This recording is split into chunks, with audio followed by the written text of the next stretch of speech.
Team Headquarters, Allied Expeditionary Force, have just issued communique number 1, and in a few seconds I will read it to you.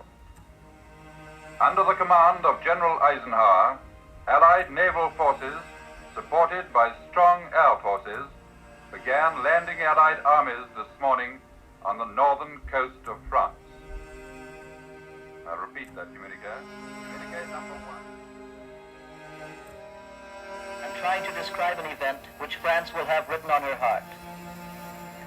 Just 4 years ago, when Pétain asked Hitler for an armistice, a great soldier and prophet named Charles de Gaulle escaped to England and raised the banner of his country. The other day, General de Gaulle came home, and he came amid scenes which those who saw will never forget. I saw it, and I'll never forget.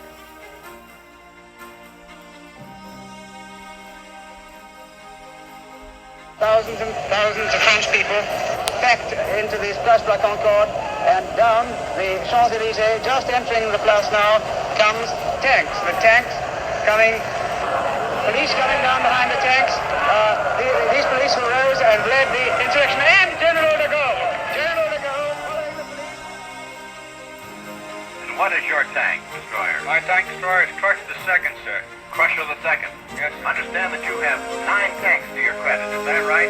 Yes, sir, but that isn't too much, sir. We're looking for more right now. Well, good for you, Corporal. Tell me about these 9 German tanks that you knocked down. Well, I'll tell you about 5 of them because we knocked them all out at one time.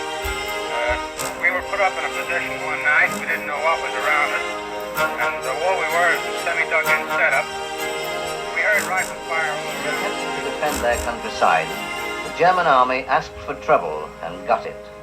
A dread visitation which has blanketed hundreds of miles of a prosperous, fertile agricultural land with overwhelming disaster.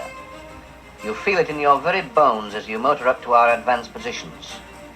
An air of depression and hopelessness seems to charge the very atmosphere. There are scores of German villages, or what were once German villages.